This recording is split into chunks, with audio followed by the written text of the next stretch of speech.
Monsieur le préfet, monsieur le directeur général, mesdames, messieurs, je suis tout à fait heureux de vous accueillir au service historique de la Défense, au château de Vincennes, dans ce lieu, j'allais dire magique, magique par ses contenus, puisque nous avons des fonds exceptionnels, mais on vous en parlera tout à l'heure. Je rappelle que le SAG, ce n'est que 450 km d'archives, ce qui en fait le premier centre national d'archives. C'est 1 million de titres en bibliothèque, donc 800 000 sur Vincennes. C'est une mission histoire, une mission symbolique, donc j'allais dire un outil à la disposition des publics, puisque nous sommes, j'allais dire, responsables d'une politique publique en tant que telle et d'un service public particulier, à la fois au profit, bien évidemment, des ministres et des armées, mais aussi, bien évidemment, au service des publics, qui sont, j'allais dire, je ne dirais pas notre cible, parce que ce serait un terme un peu trop commercial en tant que tel, mais qui sont notre préoccupation tout à fait majeure. Maison qui tend à s'ouvrir de plus en plus, puisque, comme vous le savez, quand on parle d'archives dans la société, ça n'éveille pas nécessairement un enthousiasme débordant. L'image des archives, que ce soit aux archives nationales, l'archive diplomatique ou chez nous, ou dans les archives départementales, ça doit être de la poussière, des vieux papiers qui ne servent à rien. Donc, bien évidemment, je m'inscris en faux, et vous aussi, puisque si vous êtes là, c'est que le sujet, pour vous, est connu, mais c'est vrai que c'est un sujet difficile. Quand en plus on parle d'archives de la Défense, alors là, tous les fantasmes naissent, puisque si c'est archives de la Défense, ça veut probablement dire que tout est secret, qu'on ne peut pas y aller. Et donc, toute notre politique est justement d'ouvrir la maison, d'ouvrir les fenêtres, pas en ce moment parce qu'il pleut dehors, mais d'ouvrir les fenêtres pour justement que tous les publics comprennent qu'en venant au service historique de la Défense, ils sont chez eux. Ce sont les archives du citoyen, et que donc nous les accueillons à bras ouverts. Voilà un petit peu sur une présentation rapide de ce qu'est le SHD, mais j'imagine que beaucoup d'entre vous le connaissez déjà un petit peu la maison. Alors, le service historique de la Défense est particulièrement heureux d'organiser, avec la Fondation de la Résistance, cette journée d'études sur le parcours individuel dans la Résistance. Une des spécificités du service historique de la Défense par rapport aux autres grands centres d'archives nationaux français est de conserver en grand nombre une typologie d'archives bien particulière que sont les dossiers individuels. Le SHD en détient plusieurs centaines de milliers de toutes sortes, qu'il s'agisse de dossiers de carrière, de pension, de demandes de titres ou autres. À Vincennes sont ainsi conservés plus de 600 000 dossiers individuels constitués par le Bureau Résistance après la Seconde Guerre mondiale dans le cadre de procédures administratives visant à la reconnaissance des services rendus pendant la Seconde Guerre. Ce fonds particulièrement volumineux est aujourd'hui et de loin le plus consulté en salle de lecture. En moyenne, 600 dossiers par mois, sans compter ceux communiqués à distance sous forme de reproduction. Ce chiffre témoigne à lui seul de l'intérêt porté par notre public à ces archives et aux possibilités qu'elles offrent pour la recherche historique, notamment pour la reconstitution de parcours individuels dans la Résistance. Si ce fonds d'archives est aujourd'hui bien identifié par les lecteurs, il ne faut pas oublier qu'il existe d'autres séries de dossiers individuels de résistants conservés au service historique de la Défense, mais aussi dans d'autres institutions patrimoniales, comme le Musée de l'Ordre de la Libération et les Archives nationales. Cette journée d'études nous offre l'occasion de présenter un panorama de ces différents gisements documentaires. Vous sera également présentée une base de dossiers individuels de résistants qui a été mise en ligne ce matin. Mis en ligne sur Mémoire des Hommes, par la Direction des patrimoines de la mémoire et des archives, et donc à partir, bien évidemment, de nos fonds. Ce nouvel outil va permettre aux chercheurs d'accéder aux informations contenues dans les dossiers de résistants et facilitera donc les recherches. Il sera aussi question au cours de cette journée de l'exploitation de ces archives. Des historiens témoigneront de leurs expériences de chercheurs. Quels types de dossiers peuvent être consultés? Quels sont les éléments contenus dans ces dossiers, particulièrement intéressants pour la recherche historique? Quelles sont, au contraire, les limites de leur exploitation? Voilà autant de questions qui seront abordées, qui donneront certainement des idées à certains d'entre vous, et peut-être même des pistes de recherche pour de futurs travaux. Je voudrais remercier les différentes personnes qui ont aidé à organiser cette manifestation, et en premier lieu, bien évidemment, la Fondation de la Résistance, avec qui nous avons monté le programme de cette journée d'études. J'ai déjà salué dans mon propos liminaire le directeur général, M. Convert, mais sera aussi présent parmi nous tout à l'heure Gilles-Pierre Lévy, qui nous rejoindra dans la journée, qui donc est le président de la Fondation. Je remercie également les différents intervenants, qu'ils soient historiens ou archivistes, qui ont bien voulu dégager une partie de leur temps pour présenter leurs collections et leurs travaux de recherche. Enfin, je n'oublie pas bien sûr les personnels du SHD, notamment ceux du Centre historique des archives, qui se sont chargés de l'organisation de cette journée, du secrétariat général qui s'est occupé des aspects matériels et logistiques, qu'il ne faut jamais négliger parce qu'ils sont essentiels à la réussite, même si on ne les voit pas, ce n'est pas eux qui sont sur le devant de la scène, mais ils sont importants. Et bien sûr, le département du pilotage scientifique et technique pour toutes les communications autour de cet événement, communication particulièrement facile, justement parce qu'on n'a pas de site, hein, entre autres. Donc, ça n'a pas amélioré les choses. Je terminerai simplement en indiquant que les travaux de cette journée d'études trouveront un prolongement dans un colloque qui s'appelle Militaires en résistance, qui se tiendra ici même demain et après-demain. Donc, n'hésitez pas, si vous souhaitez assister, participer à cette deuxième manifestation de la semaine, vous voyez qu'on recule devant rien au SHD, eh bien, même si on va vous dire que c'est complet, on arrivera bien à vous trouver une chaise. Et donc, n'hésitez pas à vous manifester pour ce prolongement un peu de la réflexion d'aujourd'hui sous un autre aspect. Voilà, je vais clore ici mon propos. Et donc, Monsieur le Préfet, si vous le voulez bien, je vous cède la parole.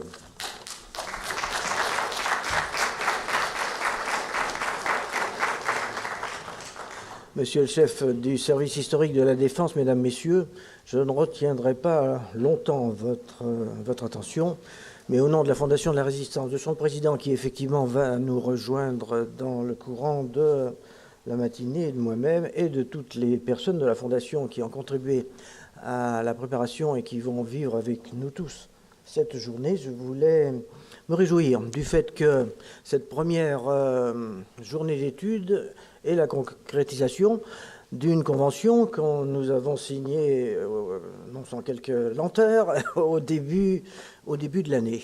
Celle-ci, nous n'avions pas attendu la signature de cette convention pour travailler ensemble et nous rapprocher, ce dont témoigne en particulier un dossier thématique que nous avions publié dans notre lettre trimestrielle de mars 2017, coordonné à l'époque par Fabrice Bourré et Bruno Leroux, notre directeur historique qui maintenant est parti à la retraite, mais très avantageusement remplacé par Fabrice Grenard, et qui avait été réalisé sur les usages que l'on peut faire des dossiers administratifs conservés à Vincennes dans leur immensité, comme vous venez de le rappeler, Monsieur Leget. Alors les communications d'aujourd'hui sont particulièrement importantes pour nous dans la mesure où elles permettent d'établir et de faire fructifier un dialogue entre les historiens et les archivistes,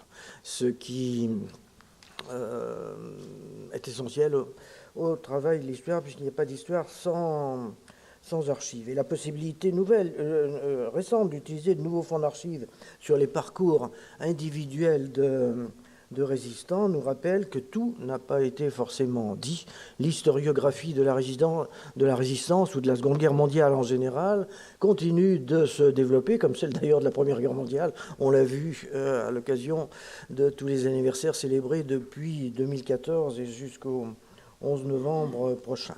Alors bien sûr, nous espérons que cette journée ne restera pas isolée dans les travaux que nous poursuivons, que nos deux institutions poursuivent chacune de leur côté. D'ores et déjà, un projet de livre issu d'une coopération entre les SHD et la Fondation de la Résistance est en cours, consacré à la traque des résistants. et permettant de mettre en valeur certains des fonds d'archives conservés ici, qui, si tout va bien, devraient être publiés en 2019 aux éditions Taillandier. Voilà, je nous souhaite à tous une bonne et fructueuse journée.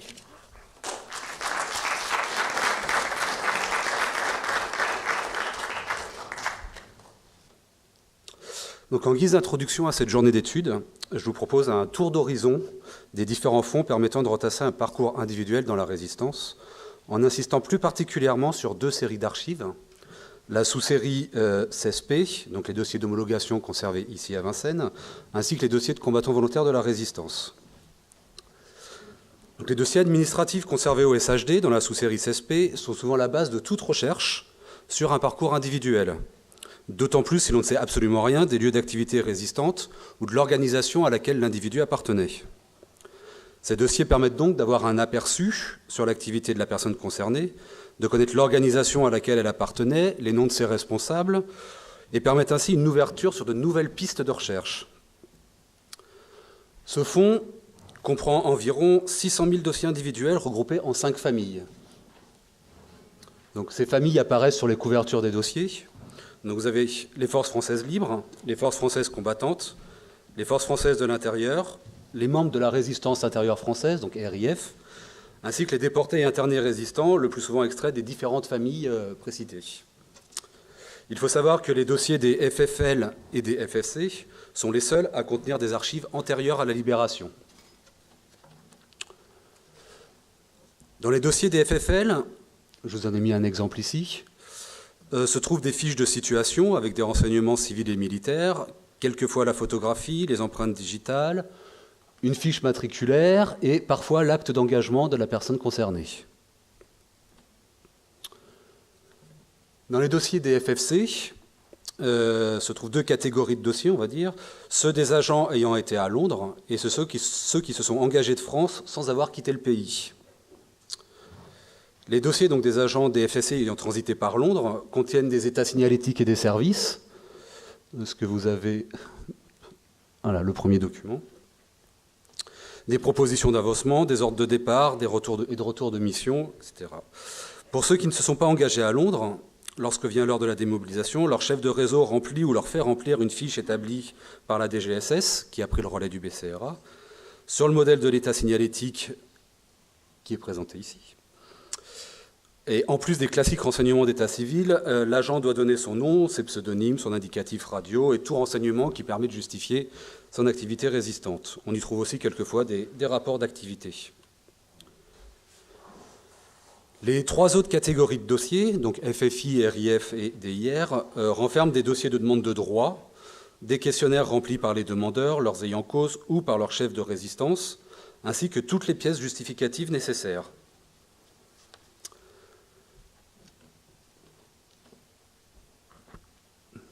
Donc, les dossiers des membres des forces françaises de l'intérieur s'organisent autour de formulaires de demande de certificat d'appartenance et d'homologation de grade FFI. Vous avez ici un exemple de formulaire. Ce formulaire comprend 4 pages. La première page est consacrée aux renseignements d'état civil, aux occupations légales, civiles ou militaires, de juin 40 à la libération, donc la première page. 2 pages consacrées aux actes de résistance individuels ou collectifs. Et la dernière page est consacrée aux avis et décisions des commissions départementales et régionales d'homologation. À ces questionnaires sont souvent joints des pièces justificatives, donc certificats régionaux, carte de FFI, attestation des chefs, tout ce qui peut prouver que l'individu a bel et bien participé à la résistance dans une unité ou un maquis. Ces dossiers peuvent également contenir des extraits de citations ou des mémoires de propositions pour des décorations. Donc vous avez là un mémoire de proposition, par exemple, au centre. Vous avez un certificat d'appartenance à la résistance intérieure française et un certificat d'appartenance aux forces françaises de l'intérieur. Les dossiers de la résistance intérieure française, donc RIF, sont constitués exactement sur le même principe. En cas de demande à titre posthume, un additif est ajouté au dossier. Donc c'est ce que vous avez ici, donc un additif de 2 pages. Il comprend des informations sur les lieux, dates, causes et circonstances du décès et sur les autorités ayant procédé à l'arrestation, sur le jugement, sur les lieux de détention en France ou en Allemagne de la personne concernée. Donc la liste de tous ces dossiers individuels avec leur cote est disponible sur le site internet du SHD, ainsi que sur le musée de la résistance en ligne. Il ne faut pas perdre à l'esprit que ces dossiers ont été constitués à la Libération par une autorité militaire et que le principal but était de verser une pension militaire. Les engagements se rapprochant le plus de ceux des combattants réguliers ont donc été privilégiés, à savoir les FFI, les FFC et les FFL. Ainsi, certains acteurs de la résistance, dont les actions étaient plutôt orientées par exemple vers la propagande, n'apparaissent pas dans ces dossiers. Il faut également souligner la grande disparité de ces dossiers dont le contenu peut varier d'un simple feuillet à une centaine de pages, voire plus. Et c'est donc, entre autres, pour compenser certains de ces biais qu'a été institué en 1949 le statut de combattant volontaire de la résistance, que nous aborderons dans quelques instants. Avant cela, je voudrais évoquer aussi les autres fonds qui sont conservés au SHD et qui permettent de compléter cette série CESP. Donc, les résistants qui ont été membres de réseaux de renseignement ou d'évasion peuvent disposer d'un autre dossier, dont la liste est également consultable en ligne, dans les sous-séries 28P4 et 28P11. Là aussi, les listes indiquent la cote du dossier à commander. Donc, dans la sous-série 28P4 se trouvent des dossiers individuels d'agents de réseau comprenant à la fois des archives du BCRA datant de la période 42-44, avec un peu de chance, on y trouve même quelquefois des faux papiers, et des questionnaires d'après-guerre, 1944-45, sur leur activité résistante. La sous-série 28P11, quant à elle, comprend plus de 16 000 dossiers individuels constitués par le BCRA pendant la guerre. Mais ces dossiers ont souvent été expurgés de certaines pièces au profit d'autres fonds, et quelquefois on n'y retrouve que de maigres éléments. Donc ces recherches peuvent être complétées en consultant les dossiers d'homologation des unités, donc des réseaux, en série 17P, des mouvements 18P, ou des maquis dans la série 19P. Certains liquidateurs de mouvements et réseaux ont également déposé au service historique de la Défense leurs archives privées, dans lesquelles on peut aussi trouver des dossiers de liquidation. Donc je ne vais pas insister sur le sujet, parce que Nicolas Texier développera le sujet tout à l'heure. Je fais également ici un aparté pour signaler l'existence de dossiers individuels de liquidateurs aux archives nationales. Patricia Julet en parlera. Au musée de la Résistance nationale de Champigny-sur-Marne, qui conserve notamment les fonds de liquidation de l'OS, du FN et des FTP, ainsi qu'à la Contemporaine à Nanterre, donc l'ex-BDIC, qui détient les archives du mouvement Tourma-Vengeance. En ce qui concerne les victimes, cette fois-ci de la Seconde Guerre mondiale, je ne vais pas non plus m'étendre sur le sujet, mais le DAVCC à Caen, donc une antenne du SHD, conserve les dossiers individuels des résistants internés et déportés, ayant obtenu la mention mort pour la France, et les dossiers individuels des personnes déplacées, notamment les déportés. Alain Alexandra en parlera également dans quelques instants.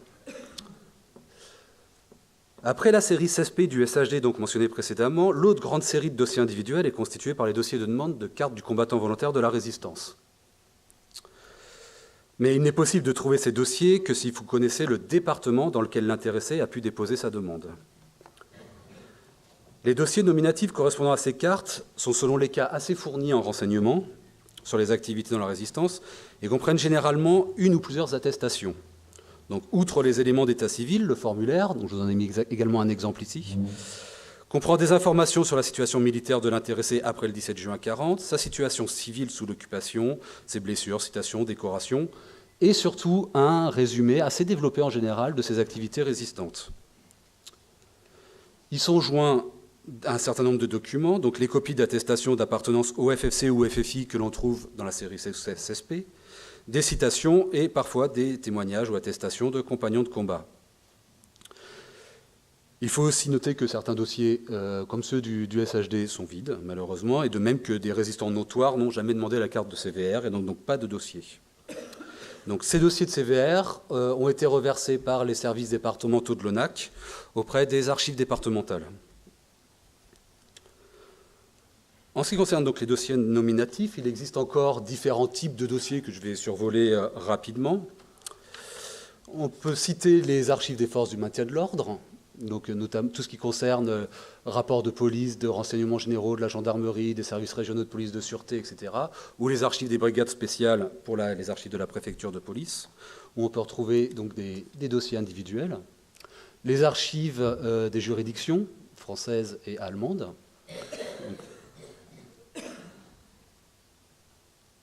et les archives pénitentiaires, donc là qui se trouvent en général aux archives départementales. Donc là, vous pouvez aussi trouver des dossiers individuels de détention avec de nombreux éléments intéressants. Une recherche individuelle peut également porter sur les décorations.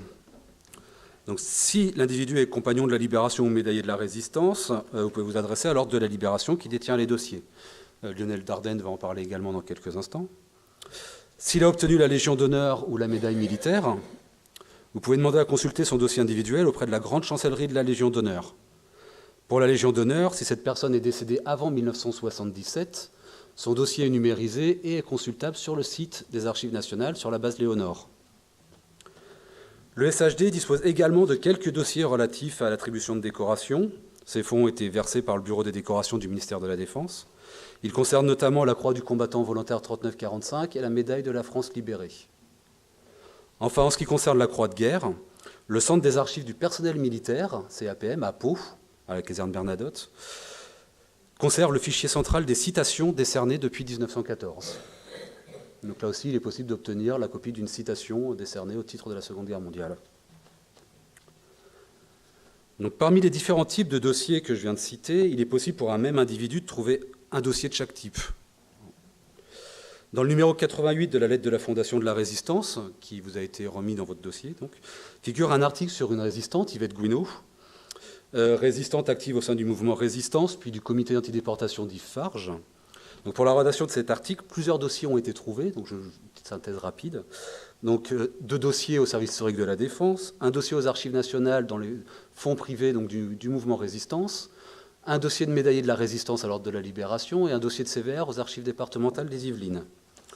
Donc si ce parcours est exceptionnellement riche, le type d'information qu'Yvette Gouineau donne est représentatif de ce qu'on peut attendre, dans le meilleur des cas, des dossiers personnels, à savoir des activités précises, mais aussi des pistes pour reconstituer les relations tissées par le résistant et l'extension géographique de sa résistance. Donc je vous renvoie à la lecture de cet article pour de plus amples détails.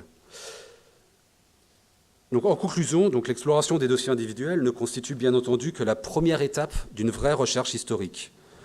Outre le fait qu'il convient de croiser ces dossiers entre eux et avec ceux des camarades cités par le résistant, ils ne prennent tout leur sens qu'avec en parallèle la lecture des ouvrages ou articles relatifs aux organisations à laquelle il ou elle a appartenu. En replaçant le parcours individuel dans une histoire collective, ces croisements et ces lectures seront essentiels pour mieux comprendre les motivations de l'engagement et l'expérience vécue. Je vous remercie.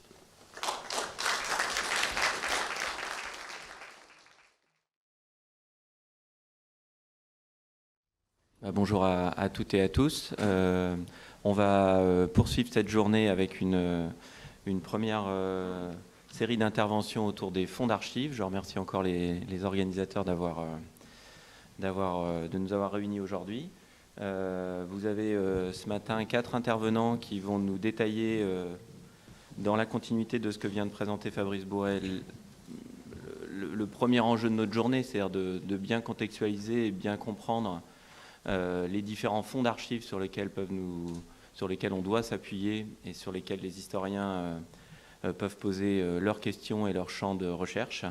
Cette journée, vous l'avez vu, est tournée autour des parcours individuels, mais comme l'a très bien souligné Fabrice en conclusion, notre enjeu à tous, c'est de bien cerner ces parcours individuels et de voir comment on peut travailler à la fois à l'échelle de ces sujets résistants et à l'échelle du collectif. Car l'addition de ces différentes séries nous ouvre des perspectives très riches pour cerner les engagements et les phénomènes résistants. Juste de façon très courte en introduction, avant de vous présenter les différents intervenants et surtout de leur laisser la parole, les enjeux qui nous réunissent aujourd'hui, ce sont des enjeux qui traversent l'historiographie de la résistance depuis le début. Ce lien entre les parcours individuels et les parcours collectifs, c'est ce qui a vraiment structuré les premiers travaux du comité d'histoire de la Seconde Guerre mondiale. En présentant rapidement cette première table ronde, j'ai en tête un article très riche, méthodologique, de Germaine Tillon, membre de ce comité, ancienne résistante, qui évoquait au tout début de ses réflexions sur les liens entre parcours individuel et parcours collectif des types de destin qu'il fallait relier entre eux, des types de destin qui, loin des grandes séries statistiques ou de conclusions idéales auxquelles il faudrait arriver, concluait en disant que cette addition de types de destin, cette réflexion sur les types de destin pour ouvrir à des questions collectives était plus sûr qu'un récit personnel et plus vrai qu'un document pris isolément. C'est ce qui, je pense, va structurer nos travaux. Mais pour ça, au préalable, il faut bien maîtriser nos fonds d'archives, bien s'enrichir des perspectives qu'ils ouvrent. Pour ça, on a une table ronde très riche ce matin avec 4 intervenants. Dans l'ordre de leur intervention, tout d'abord Alain Alexandra, du service historique de la Défense, qui est chef du pôle des archives, division des archives des victimes des conflits contemporains à Caen, avec un fonds d'archives, vous allez voir, des fonds d'archives très riches.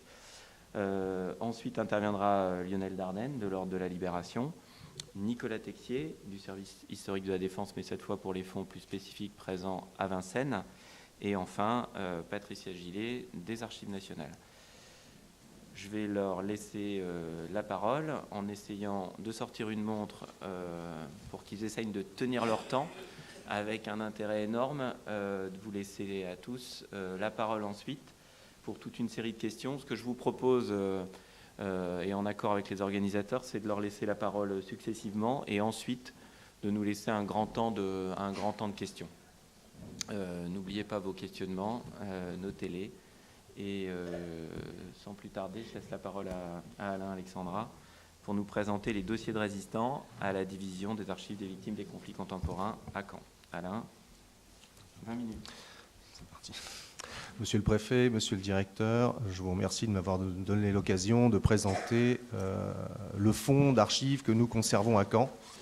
Le fonds conservé à Caen est un fonds qui ne concerne pas que des résistants, il concerne en fait des archives de victimes de guerre de 1914 à nos jours. Sur la partie la plus importante, qui est consacrée à la Seconde Guerre mondiale, nous avons effectivement des archives de résistants qui sont pour l'essentiel dans des dossiers individuels qui se trouvent dans une grande sous-série, qui est la sous-série 21P, et cette sous-série se consacrant aux dossiers individuels de victimes de guerre de la Seconde Guerre mondiale, dont des résistants. Donc il y a plusieurs sous-séries dans lesquelles on va retrouver des archives de résistants. Il faut dire que chez nous, si nous avons quelqu'un dans nos archives, c'est que personne n'a pas eu de chance. C'est une personne qui a été soit tuée au combat, soit tuée par fait de guerre quand il s'agit d'un civil, soit une personne qui a été internée, arrêtée par les autorités allemandes, internée et déportée, ou fusillée, ou massacrée. Donc, quand on a une demande chez nous, c'est une demande pour une victime, à la base. Dans ces dossiers de victimes, on va retrouver effectivement ces dossiers de titre, demande de titre et de statut. Donc le demande de titre et de statut, en fait, c'est une loi qui était de 1948 qui crée des statuts de déportés, internés, politiques et résistants. On va s'intéresser particulièrement aux dossiers d'internés et de déportés résistants. Comme vous le voyez, c'est les mêmes dates que la création de la carte du combattant volontaire de la résistance et autres. On est dans cette même nécessité de reconnaissance. Les archives des victimes des conflits contemporains sont au départ des archives du ministère des anciens combattants et victimes de guerre. Donc, elles s'inscrivent dans la mission du ministère des anciens combattants et victimes de guerre, qui est d'honorer, de réparer et aussi de réinsérer dans la vie civile. Là, c'est essentiellement le côté honorer et réparer un préjudice. C'est-à-dire que là, il fallait arriver à trouver un moyen de mettre en avant des gens qui avaient combattu au sein de la résistance, qui avaient été arrêtés par les autorités nazies et qui avaient subi soit un internement prolongé, soit une déportation, soit être fusillés par ces mêmes autorités. Il fallait donc arriver à déterminer dans quel cadre, par exemple, cette personne avait été arrêtée. Est-ce qu'elle avait été résistante, oui ou non? Et c'est là que les archives que l'on a décrites précédemment sont utiles, puisqu'elles viennent en appui de la démarche administrative, mais aussi déterminer si cette personne avait été arrêtée pour des faits de résistance. Il ne s'agissait pas seulement d'avoir été résistant, encore fallait-il, pour obtenir le titre de déporté ou interné résistant, que cette personne ait été arrêtée pour des faits de résistance. C'est là que les choses se compliquent, et c'est là que la mission du ministère des Anciens Combattants et Victimes de Guerre a été particulière et qu'elle avait entraîné, dès 1944, une démarche de collecte de documents tous azimuts. Donc, très rapidement, je vais vous résumer cette collecte parce qu'elle est essentielle à la constitution de ces dossiers statuts. Il faut s'imaginer en 1944, au moment juste de la libération de la France, avec Henri Freinet, qui est ministre des prisonniers déportés et réfugiés, qui a pour mission principale d'organiser le rapatriement des victimes françaises parties de France, donc les prisonniers de guerre, mais aussi les déportés, les travailleurs et autres. Et il faut aussi savoir qui est parti. Pour savoir qui va revenir, il faut savoir qui est parti. Et pour savoir qui est parti, eh bien, il faut trouver des archives. Donc on est déjà là, dans une mission de collecte. C'est-à-dire que des missions vont être créées du ministère des Déportés, Prisonniers, Réfugiés, qui vont partir d'abord sur le territoire français, parcourir les prisons, les préfectures, tous les endroits où les autorités nazies ont pu exercer leur pouvoir, ou au moins, ça résonne un peu, exercer leur pouvoir, ou au moins, je dirais, participer avec les autorités de Vichy à une activité de répression, consulter ces archives, récupérer ces archives, et au départ, les stocker tout simplement par ordre alphabétique, pour savoir quelles étaient les victimes potentielles, quelles étaient ces victimes, où elles étaient allées, qu'est-ce qui leur était arrivé. Ça va être essentiel pour la suite du travail lorsqu'il va y avoir la création de ces dossiers statuts. C'est-à-dire qu'à partir du moment où on a ces archives-là, on a des preuves réelles de ce qu'il s'est passé. Il faut imaginer que ces archives ont commencé en France, et puis au fur et à mesure, sont arrivés des territoires contrôlés par le Reich. Donc on va avoir des archives qui vont concerner les prisons, on va avoir des archives qui concernent les préfectures, ils vont avoir des dossiers de tribunaux allemands, et on va avoir aussi des archives de camps de concentration. Tout cela, au départ, c'était pour identifier. Cette phase d'identification étant faite quelque part, avec la création du titre de déporté résistant et d'interné résistant, cela va permettre d'aller un petit peu plus loin dans la démarche administrative. C'est-à-dire que là, on en arrive au niveau de la preuve. Donc, voilà, quand on voit le type de documents qu'on va avoir, je vous ai expliqué, il y a effectivement des documents qui sont fournis par les demandeurs. Alors, les demandeurs sont soit, quand la personne est revenue de déportation, le déporté lui-même, ou d'internement, par exemple, soit sa famille. Et donc, ils vont faire une demande, donc ils vont apporter des archives. Donc dans ces dossiers, on va avoir les archives qui sont apportées par donc le formulaire, généralement. Est-ce que ça fonctionne? Ah oui, voilà.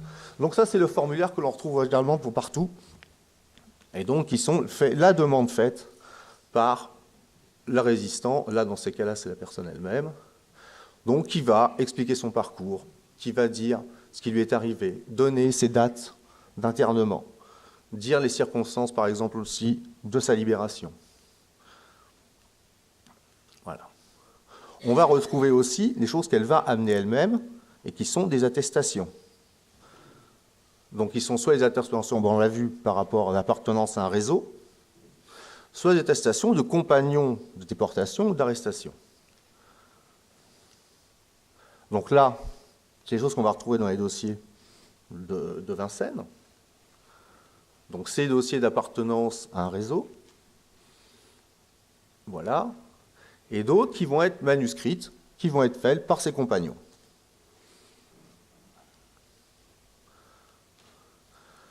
L'administration elle-même, forcément, produit des documents dans ces cas-là. Donc, elle va utiliser les documents qu'elle va avoir conservés et aussi ce qu'elle va demander à d'autres services pour aller plus loin dans l'enquête. Il faut bien se dire que c'est quelque chose d'assez complexe, au fait, pour obtenir ces titres de déporté résistant, parce que, comme je vous l'ai dit, ce qui compte, c'est les circonstances d'arrestation. Ce n'est pas uniquement le fait d'être résistant. On peut très bien avoir été résistant et avoir été arrêté dans des circonstances très différentes. Les autorités nazies ne ciblaient pas nécessairement une arrestation sur quelqu'un. Il y a des rafles, il y a des moments où les personnes sont arrêtées pour d'autres raisons. Donc voilà, ce qu'on va essayer de trouver déjà, c'est les preuves directes des choses qui sont datées de l'arrestation elle-même ou immédiatement après. Donc par exemple, les fiches dites qu'on appelle de Brinon. Donc de Brinon, c'était ce fonctionnaire français qui était ambassadeur, qui avait un lien justement qui faisait le lien entre les autorités françaises et les autorités allemandes dans le cadre justement des arrestations et pour éventuellement aussi faire des interventions pour des libérations. Donc il y avait les préfectures qui envoyaient tous les mois des listes d'arrestation. Ces listes d'arrestation étaient dépouillées et on faisait un fichier nominatif dans lequel il y avait justement les motifs d'arrestation. Donc on peut en avoir une ou plusieurs pour une personne. Donc voilà ce à quoi ça ressemble. Alors parfois avec photo, c'est plutôt rare. Généralement il n'y en a pas. Donc vous avez des petites fiches rouges avec le lieu d'arrestation, le domicile de la personne et les raisons pour lesquelles la personne avait été arrêtée et internée. Ça, c'est une fiche importante, c'est au moment du retour, quand un prisonnier ou un déporté ou autre revient en France en 1945, il passe par des centres de rapatriement. Ce centre de rapatriement établit automatiquement une fiche médicale de rapatriement. Cette fiche médicale est un des premiers papiers que reçoit la personne lorsqu'elle revient. Il faut bien imaginer que quand le déporté revient, il n'a plus de papier, il n'a plus rien du tout. Donc c'est les premiers papiers d'identité qui leur sont remis. En fait, il y a plusieurs volets à ces documents-là. Nous n'avons que le volet fiche médicale. Il y a d'autres volets qui sont des volets qui sont comme une carte d'identité notamment. Donc là, ça permettait de prouver, au moins, de voir que les personnes, en fonction de ce qu'elles racontaient, d'où elles revenaient, et quel a été vaguement son destin. C'est généralement dans la partie qui se trouve, alors si ça fonctionne, là, ici, vous avez généralement l'endroit où la personne se trouvait la dernière fois. Voilà. Et là, vous avez, tout en haut, ici, une appréciation qui était donnée. Alors celle-là, elle donnait en 1945, on était déporté politique. À l'époque, on ne se pose pas la question de savoir si la personne est déportée résistante ou politique, on met déporté politique. Donc ici. Voilà. Là, vous avez la date à laquelle la personne est rapatriée, et là, toutes les informations qu'on peut avoir. La deuxième partie étant beaucoup plus sur le médical, généralement un examen très rapide qui est fait de la personne, savoir dans quel état elle rentre, ce qui va permettre aussi de savoir comment on va la ramener chez elle. Est-ce qu'on va la laisser repartir normalement, ou est-ce qu'il va falloir prévoir des convois spéciaux pour pouvoir les ramener chez eux. Donc, parce que comme je vous l'ai dit, nous on a effectivement dans ces cas des déportés qui sont revenus de déportation, mais il y a tous ceux pour lesquels, malheureusement, le destin était beaucoup plus tragique. Pour les décédés, on va retrouver des documents équivalents. Donc on va toujours retrouver ces fiches de Brinon, on va retrouver, quand on en a d'une fiche ou des extraits de liste, et bien dans une prison ou d'un centre de détention en France, et, plus intéressant, des fois un dossier individuel de demande de régularisation d'état civil avec demande de mention mort pour la France, des demandes de renseignements effectuées par les proches de la famille et de la correspondance rédigée par les proches. Donc là, c'est par exemple quand la personne a disparu, ce qui se passe généralement en 1945, vous imaginez que pour les déportés, la famille n'a plus de nouvelles, donc quand la personne est parvenue au bout d'un moment, la famille fait une demande de recherche. Donc on fait une demande de recherche, on va au bureau du ministère des Anciens Combattants, enfin du ministère des Déportés et Réfugiés à l'époque, et on remplit une demande de recherche avec ou sans photo lorsqu'on en a, pour essayer de faire comprendre, enfin essayer de savoir qu'est-ce qui s'est passé, c'est-à-dire les dernières nouvelles que l'on a pu avoir de la personne, pour savoir si elle est décédée ou non. C'est très important à l'époque de savoir si la personne est décédée, car il faut bien imaginer qu'à partir du moment, dans une famille, si une personne n'est pas déclarée décédée, il y a, outre l'aspect reconnaissance, il y a un aspect très très matériel qui fait que tous ces biens sont gelés. Donc pour la famille, quand il s'agit par exemple de l'époux ou du soutien de famille, ne pas avoir de nouvelles, ne pas savoir, c'est se retrouver dans une situation totalement bloquée.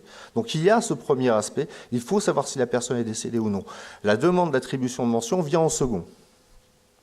Donc là, ça va être aussi des courriers qui sont envoyés au ministère ou des nouvelles qui sont données par d'autres. Voilà. Après, qu'est-ce que fait l'administration ? Elle établit un acte de décès quand la personne est reconnue décédée. Donc c'est ce qu'on va retrouver dans les dossiers de décédés. On va retrouver aussi beaucoup d'autres choses dans un dossier de décédé. On retrouvera aussi des attestations, on retrouvera d'autres choses. On va retrouver le parcours aussi de la personne en déportation, si elle a été déportée, de façon à affirmer les causes du décès et savoir pour quelles raisons la personne s'est retrouvée dans de telles conditions. Alors, on a aussi des documents qui sont demandés par le service effectuant l'instruction, donc le ministère des Anciens Combattants.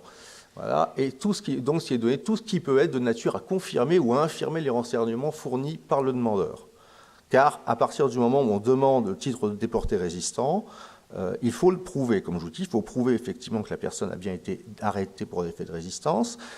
Et il faut donc autre chose que les simples affirmations de la personne. Et quand ce que l'on a dans le fond d'origine ne suffit pas, eh bien il faut poursuivre l'enquête. Donc on va poursuivre l'enquête avec des demandes qui sont faites à des services extérieurs, comme les enquêtes de gendarmerie, des rapports des services de police, de façon à ce qu'il y ait une enquête de proximité qui soit faite autour de sa famille, autour d'anciens camarades de résistance, pour essayer de savoir si, effectivement, la personne a bien été déportée ou arrêtée pour un fait de résistance.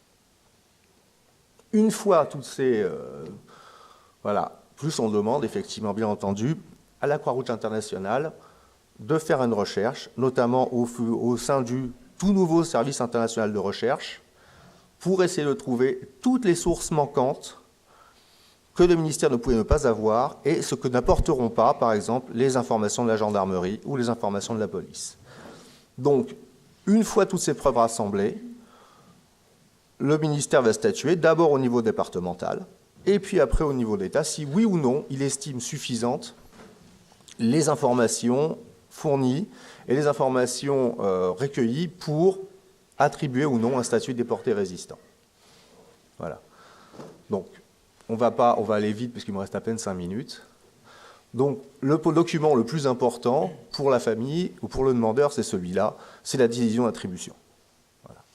On attribue ou pas. Généralement, quand ce n'est pas attribué, je vous dirais sincèrement, l'explication fournie est très vague. On dit simplement que la personne ne conditionne pas complètement je dirais, au cadre de la loi, sans aller plus loin. Voilà, ça c'est les fiches de recherche, elles sont très utiles chez nous parce que mine de rien, c'est ce qui nous permet bien souvent d'arriver à avoir un résumé très rapide d'un parcours en captivité ou en déportation. Puisque là, c'est véritablement fait par les services de l'époque qui consultaient toutes leurs archives et qui se faisaient, on n'avait pas d'ordinateur fatalement à ce moment-là, donc faisaient régulièrement des fiches récapitulatives. Voilà. Donc, bon, j'ai pas beaucoup d'autre temps.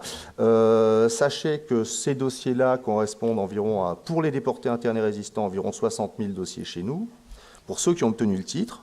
Hein.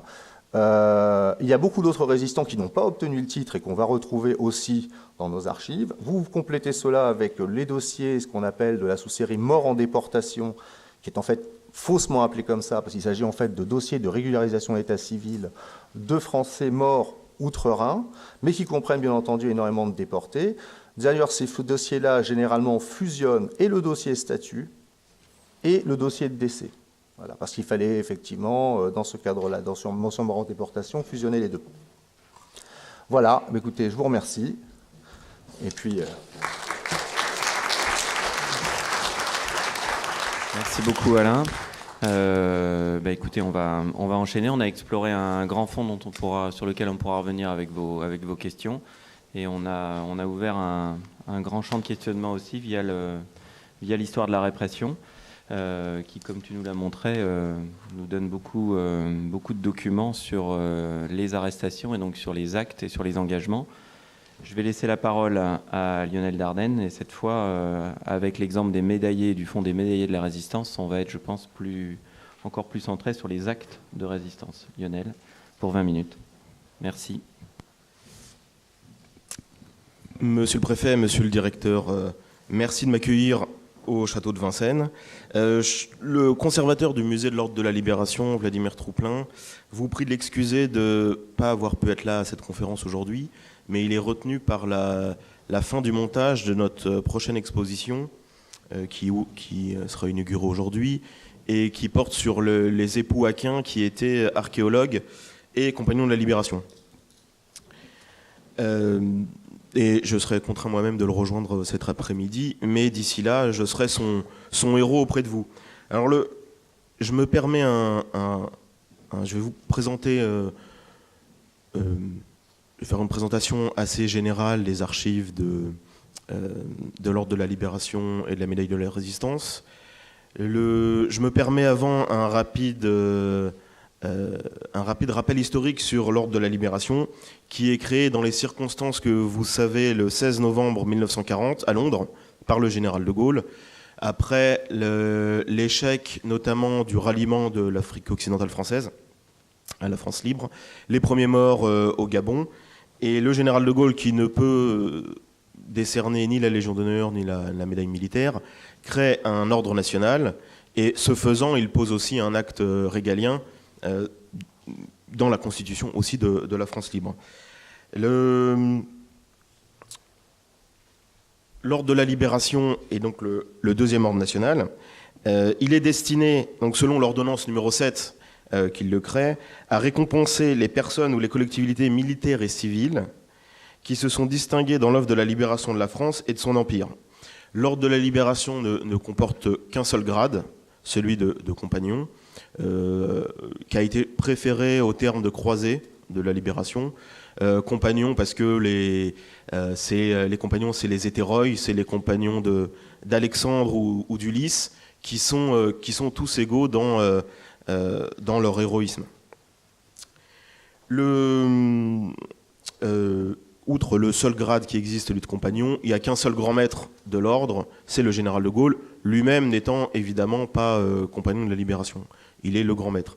Pour ce qui est des chanceliers, en revanche, puisqu'il y a aussi une chancellerie, le premier chancelier était compagnon de la Libération, c'était Georges Thierry d'Argentlieu, jusqu'à aujourd'hui le chancelier d'honneur qui est Daniel Cordier, le secrétaire de Jean Moulin. Donc l'ordre de la Libération est forclos en janvier 1946, lorsque le général de Gaulle quitte le pouvoir, et il a été attribué à 1038 hommes et femmes, 5 communes françaises et 18 unités militaires. Le fait qu'il ait pu être remis, que la croix de la Libération ait pu être remise après 1946, lui confère un caractère assez exceptionnel. Même on parle de chevalerie exceptionnelle, d'exception pour l'ordre de la Libération, puisque finalement 1061 croix de la Libération seulement ont été remises.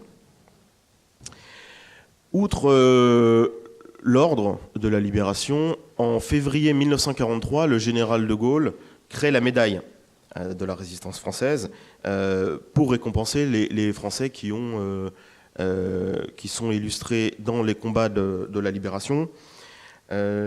C'est une décoration, la médaille de la résistance française, qui a, elle, partiellement été limitée. La remise de la médaille a partiellement été limitée en 1947. Et elle a été attribuée en revanche à plus de 65 000 hommes et femmes, 18 collectivités territoriales, 22 unités militaires et 15 collectivités civiles. Son objet était de reconnaître les actes remarquables de foi et de courage qui, en France et dans l'Empire et à l'étranger, auront contribué à la résistance du peuple français contre l'ennemi et contre ses complices depuis le 18 juin 1940. Voilà, ça c'était pour le rappel historique. Pour ce qui est des compagnons de la Libération et des archives de l'ordre, je vais vous faire un rapide descriptif des contenus des fonds que nous possédons, qui sont évidemment largement modestes par rapport à ceux des institutions présentées ici. Alors, dès sa création, l'ordre, en fait, en tant que chancellerie, possède des archives, et notamment qui sont relatives à l'attribution de la décoration. Évidemment, c'est les premières archives qui sont conservées à l'ordre depuis 1940. Donc parmi ces archives, là par exemple, l'ampliation du décret portant attribution à la Croix de la Libération, décret que seul pouvait signer le général de Gaulle, ou la mémoire de proposition qui, elle, est l'élément intéressant, comprend les éléments factuels justifiant l'attribution de la décoration. Alors, ces archives d'attribution de la croix sont le fonds commun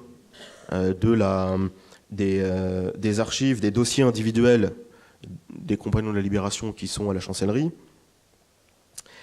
Et à ces éléments, au fil du temps, et encore aujourd'hui, se sont ajoutés une organisation en sous-thèmes des dossiers individuels des compagnons, en plusieurs chemises dans lesquelles ont été organisées la correspondance. Et c'est assez intéressant puisque c'est la correspondance jusque dans les années 80 des compagnons de la Libération entre eux, puisque avec les chanceliers qui sont compagnons eux aussi, donc les compagnons entre eux sur la remise de la décoration, sur la vie de l'ordre jusque dans les années, à peu près jusque dans les années 80. Ensuite, il y a eu beaucoup moins de compagnons de la Libération, et aujourd'hui, il en reste 5. Outre la correspondance, nous avons des chemises qui portent sur les renseignements des compagnons de la Libération, puisqu'en entre 48 et 63, des fiches synthétiques de renseignements ont été envoyées aux compagnons ou à leurs représentants quand ils avaient disparu, puisque 700 croix ont été remises à titre posthume. Et c'est souvent, en fait, grâce à ces fiches qui ont été envoyées et qui ont été renvoyées à l'ordre, qu'on a pu établir les éléments de base sur la date de naissance, le lieu de naissance, etc. Nous avons aussi les éléments biographiques, l'acte de naissance, par exemple, parce que c'est pas toujours évident, les états de service des compagnons de la Libération, y compris pour la Première Guerre mondiale, puisque 10% d'entre eux ont fait les deux guerres, par exemple Koenig, De Gaulle, Churchill, etc. Nous avons aussi un dossier de presse pour les articles, coupures de presse, que ce soit dans les périodiques, dans les quotidiens, les interviews, les nécrologies, maintenant évidemment les articles en ligne qui paraissent, puisque on a moins besoin de faire de veille avec les alertes qu'on peut recevoir sur les compagnons. Et un dossier aussi sur les décès et sépultures, puisque l'ordre de la Libération possède un caveau au Père-Lachaise. Donc c'est souvent l'ordre de la Libération qui organise les funérailles. Et comme vous savez sans doute, le dernier caveau vide du Mont Valérien sera destiné au dernier compagnon à décéder. Alors ces dossiers partagent une organisation commune, mais ils sont jamais clos, puisque régulièrement des pièces y sont versées, que ce soit des choses qu'on découvre ou des dons des familles aussi, les familles qui se débarrassent des souvenirs et qui finissent par donner des cartons entiers d'archives. À toutes ces archives s'ajoutent aussi des archives propres aux compagnons, et en fait qui témoignent de leurs actions dans la France libre, dans la résistance intérieure, et qui constituent pour nous une source primaire de la première importance. Et c'est aussi intéressant pour nous parce que c'est des documents qui rendent compte en amont de l'engagement des compagnons de la Libération et en aval de leur parcours. Alors parmi ces documents, par exemple, on peut citer les correspondances de grandes figures de la France libre comme René Pleven et le général Koenig, les carnets de guerre aussi, par exemple, de Claude Chandon, qu'on peut voir là, de Jacques Hébert, de Marcel Gaffy, etc.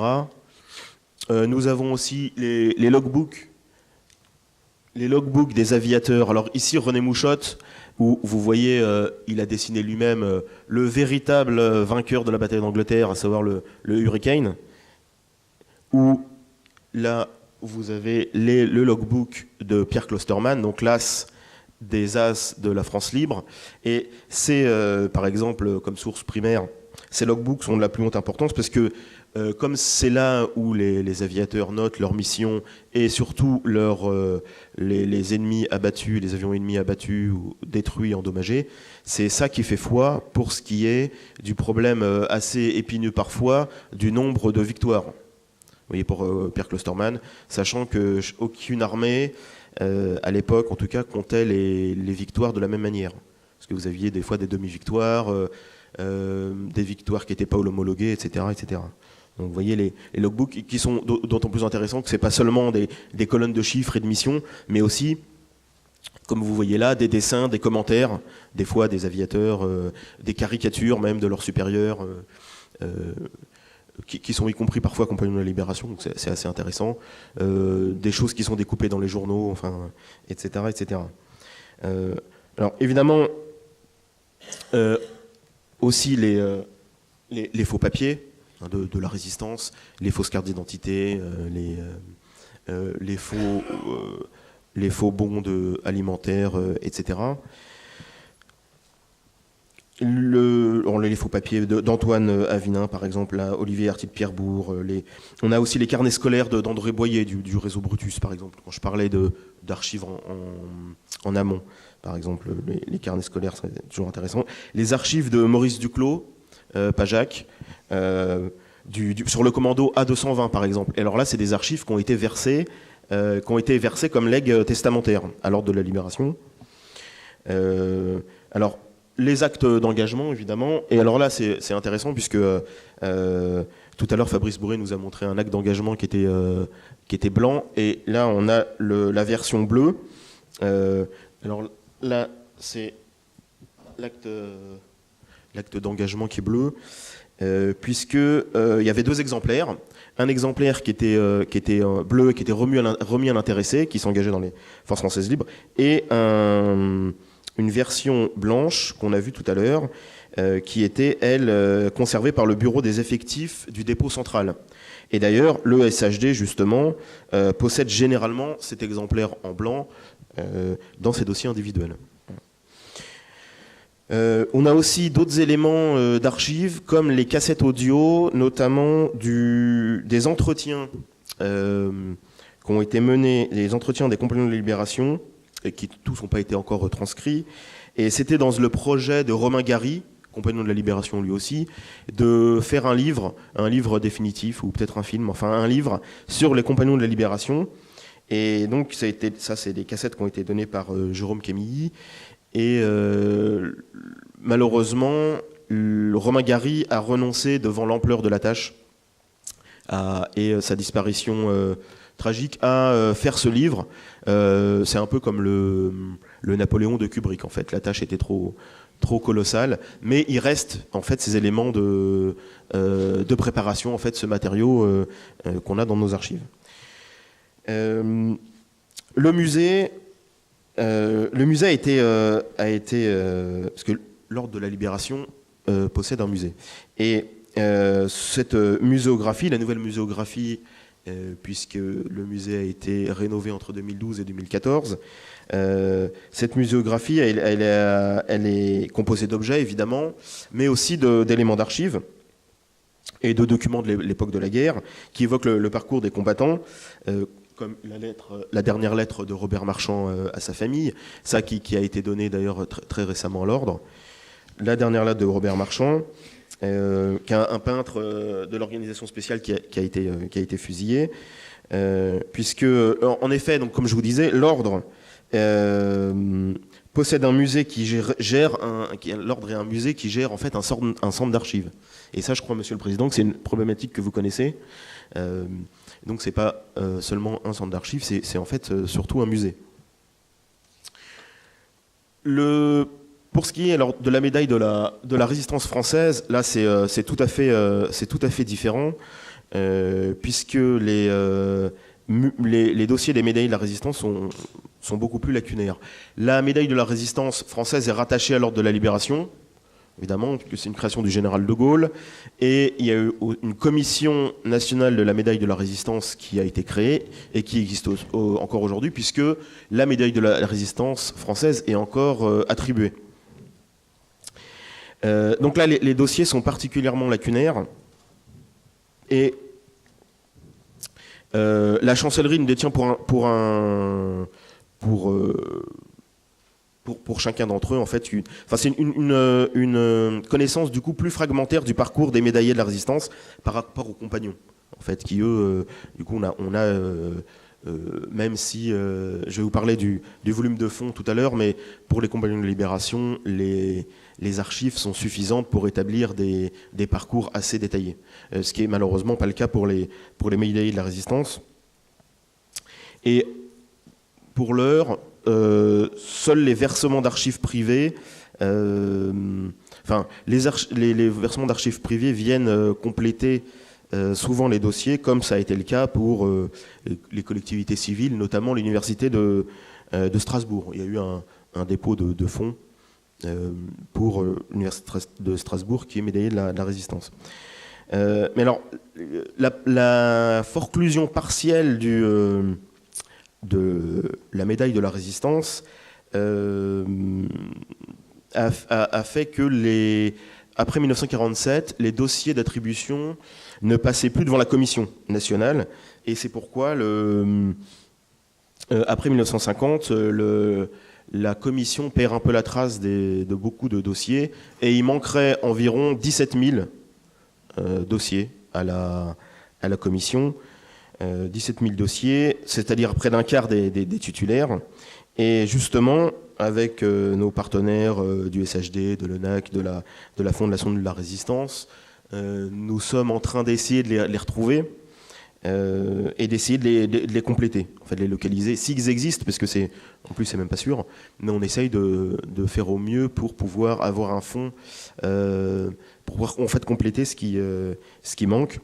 Et d'où la création l'année dernière, en juin 2017, d'un partenariat entre l'Ordre de la Libération et la Fondation de la Résistance, et une déclaration commune aussi à l'occasion du 75e anniversaire de la médaille en février dernier, entre l'Ordre et la DPMA, dans un rapprochement qui a pour but de faciliter les échanges et le travail scientifique pour justement compléter ces dossiers individuels avec, dans la perspective d'un vaste projet d'études prosopographiques pour essayer d'avoir une idée de qui étaient ces médaillés de la Résistance, puisqu'en fait on n'en a qu'une assez vague idée finalement, et donc c'est les premiers jalons pour éventuellement un travail d'envergure, puisque pour l'instant l'étude des médaillés en est qu'assez balbutiement.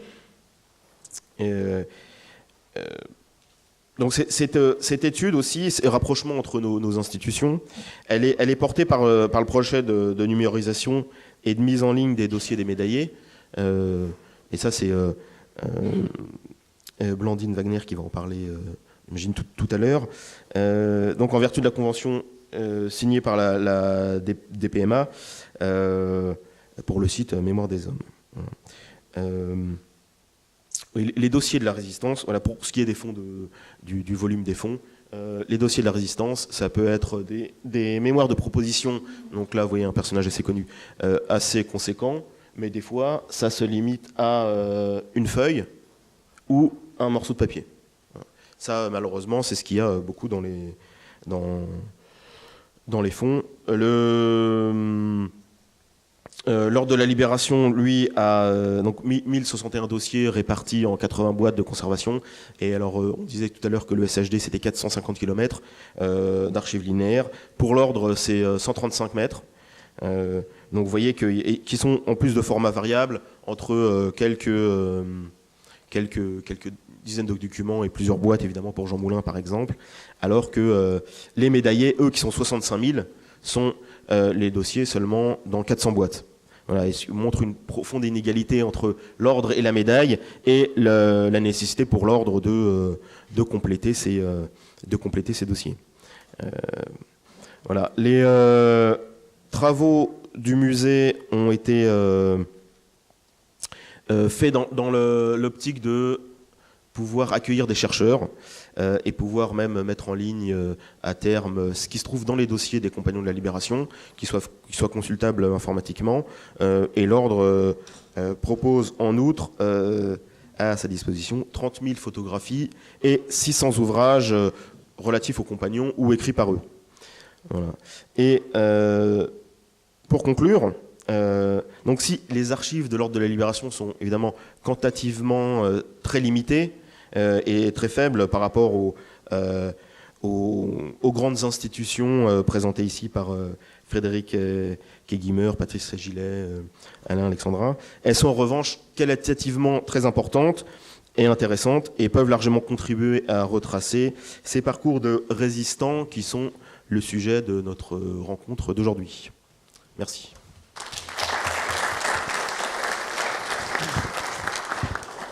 Merci beaucoup Lionel.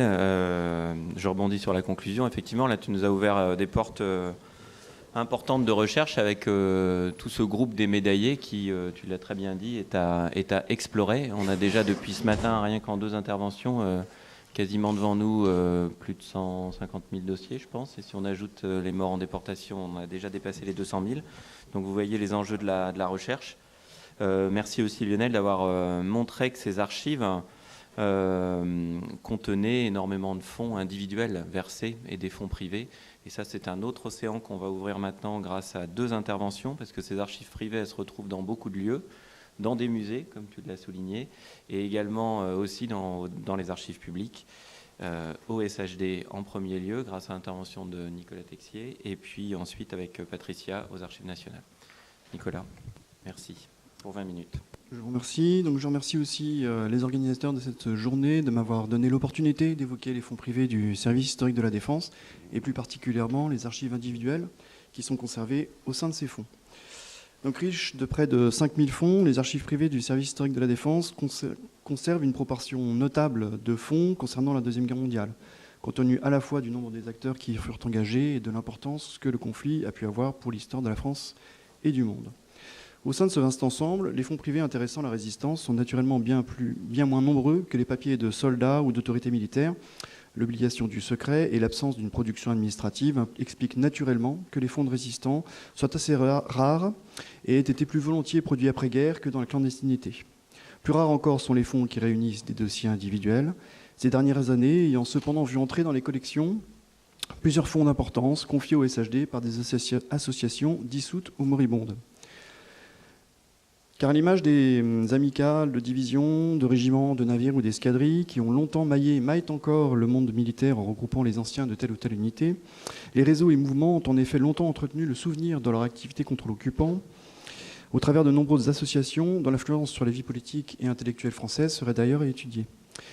Périclitant au fur et à mesure que leurs membres s'éteignaient, ces associations laissent aujourd'hui des archives qui comprennent des dossiers d'adhérents, ainsi que le reflet de leur activité d'entraide, de cohésion, de recherche, de mémoire et de commémoration. À noter que plusieurs d'entre elles, plusieurs fonds de ces associations ont rejoint le service historique de la Défense dans le cadre d'un partenariat signé avec le Souvenir français. Les dossiers conservés dans ces fonds sont l'objet de cette communication. Si en fonction des organismes dont ils émanent, ils recèlent des pièces de type et d'intérêts divers, ils offrent par leur nombre et leur ensemble un panorama significatif de ce que fut le monde résistant pendant et après-guerre. Donc j'ai volontairement choisi d'omettre dans les descriptions qui suivent la documentation ou les papiers relatifs à la gestion de l'association, ce qui n'aurait pas été le sujet de cette journée, pour ne mentionner donc que les dossiers individuels. On me pardonnera l'aspect malheureusement un peu répétitif de cette liste pour s'en concentrer sur l'intérêt des fonds qu'elle énumère. Le premier fonds dont je vais parler, c'est le fonds de l'organisation civile et militaire, que vous retrouverez dans les archives du service historique de la Défense sous la cote GR1K 634. Et donc il était naturel que l'un des premiers fonds de mouvements de résistants confiés au service historique provienne d'organisations fondées par des militaires. Mouvement créé en 1940, l'OCM recrute tout d'abord parmi les amicales d'officiers. Ces militaires organisent un premier réseau d'enseignement et d'évasion et sont rejoints en décembre 1940 par d'anciens militants de la Confédération des travailleurs intellectuels avec lesquels ils forment l'OCM. Le mouvement privilégie l'action militaire à travers la recherche de renseignements, les évasions ou les groupes francs, mais forment également des cercles d'études économiques et politiques qui éditent les cahiers de l'OCM et la revue Avenir. En 1942, le nombre de ses membres est estimé à plusieurs milliers. Le fonds, aujourd'hui conservé par le service historique de la Défense, représente une vingtaine de mètres linéaires et 126 cartons. Il a été confié en dépôt au SHD en 1992 et les 89 premiers cartons sont constitués des dossiers personnels de 12 000 membres de l'OCM. Un peu plus de 670 dossiers sont cependant encore aujourd'hui conservés par le déposant, bien qu'ils apparaissent à l'inventaire. Ces dossiers comportent notamment le témoignage de l'intéressé sur ses actions de résistance, ainsi que sur l'origine de son adhésion. Comme on le verra, l'OCM ne sera ainsi pas la seule organisation à demander à ses membres de justifier de leur qualité de résistant. Et ces récits sont le plus souvent peu connus, même s'il convient, comme avec tout témoignage, d'en user avec prudence. On retrouve également dans les dossiers des lettres de recommandation ou des attestations rédigées par les autorités de la résistance visant à certifier les services contre l'occupant que l'intéressé prétend avoir rendus. Le deuxième fonds que je vais évoquer, c'est le fonds de l'amicale des anciens de l'organisation de résistance de l'armée, qu'on retrouvera au SHD sous la code GR 369, et qui regroupe là aussi des officiers, puisque l'OERA est fondée à la suite de l'invasion de la zone sud en novembre 1942. Il se développe rapidement grâce au cadre de l'armée d'armistice et à l'armement camouflé par ses officiers. Elle reconnaît à l'origine le général Giraud comme son chef nominal et fusionne en février 1944 avec l'armée secrète et l'FTP afin de former la FFI tout en conservant son autonomie. Le fonds de l'organisation a été confié au service historique entre 1986 et 2012, puis s'est enrichi des archives de plusieurs généraux et amicales qui constituent aujourd'hui une source primordiale pour l'histoire de ce réseau avec 94 dossiers. Outre des papiers de fonction, des rapports, des souvenirs, des essais, de la documentation et des archives d'association, le fonds conserve un seul carton correspondant à des archives de personnel qui contient un fichier des membres de l'organisation réalisé après 1945. J'en passe maintenant au fonds de l'Association nationale des combattants volontaires de la résistance, qu'on retrouvera ici sous la cote DE 2009 PA 128. Créée en mai 1945, l'Association nationale des anciens officiers et sous-officiers de la résistance, donc qui s'appelle au départ ANOSOR, regroupe les anciens combattants volontaires de la résistance. Elle se donne pour vocation la défense de leurs droits et de leurs intérêts, le maintien des liens entre ses membres, le soutien moral et matériel des combattants et de leurs familles, ainsi que le respect des lieux de mémoire et de la résistance. Représentant 218 cotes et 15 mètres linéaires, le fonds comprend 120 cartons d'archives individuelles, sous la forme de dossiers administratifs des adhérents démissionnaires ou décédés avant la dissolution de l'ANCVR, de dossiers administratifs des adhérents ayant cotisé jusqu'à la dissolution de l'association, d'un fichier d'adhérents, d'un fichier des titulaires de la Légion d'honneur et de l'annuaire des membres de l'ANCVR. J'en passe maintenant au fonds du mouvement Libération Nord, qu'on retrouvera ici sous la cote DE 2008 PA 115. Donc fondé en 1940 en zone occupée, Libération Nord devient un mouvement de résistance un an plus tard. Il se veut l'expression des mouvances syndicales CGT non communistes, CFTC et de la SFIO clandestine. Ses actions principales sont tout d'abord l'édition du journal Libération, l'animation de réseaux de renseignement comme Phalanx, ETLR, Cahors, Asturies et Brutus, l'organisation de la filiale Police et Patrie, la lutte contre le STO ainsi que le noyautage des administrations publiques, de la SNCF, de l'EDF et des organismes de sécurité sociale. À la Libération, une association regroupe ses anciens membres et se décline bientôt à travers d'unions départementales et de sections locales dans ses régions d'implantation. Elle mène dès lors une activité d'aide à l'obtention du statut de résistant, ainsi que des activités à caractère social.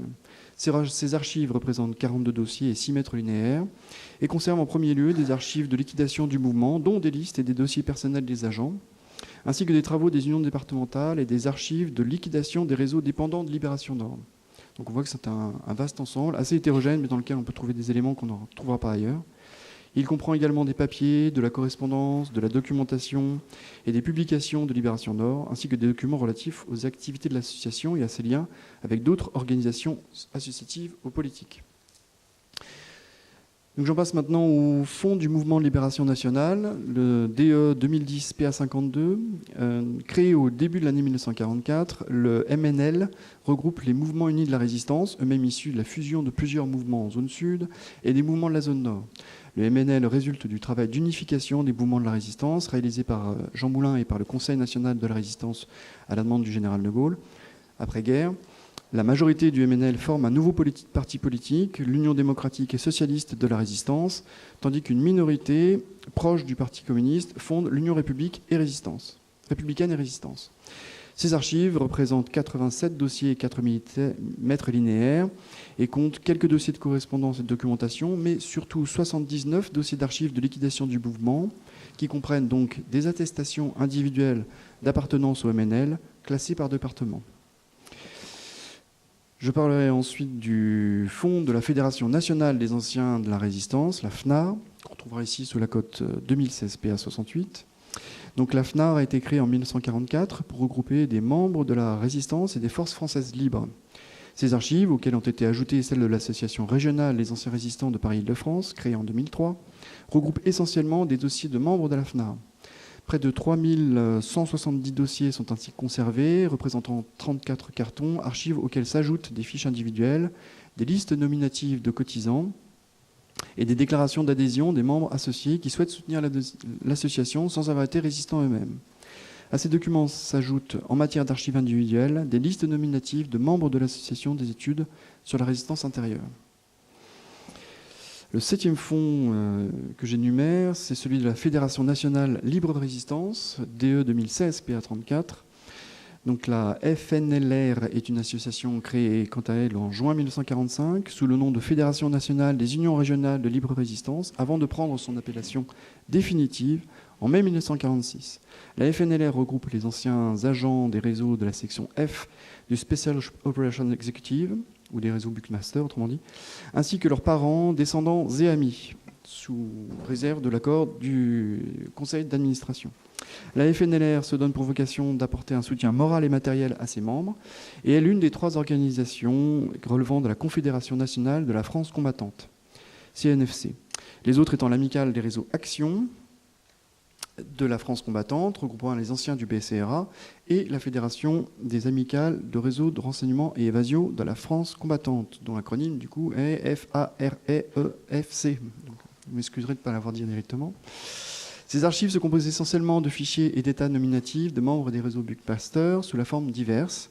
Carte de membres de la Confédération, fichiers des adhérents, états, liste nominative, fiches individuelles de réseau, des agents, et états de service dans la résistance, classés par réseau.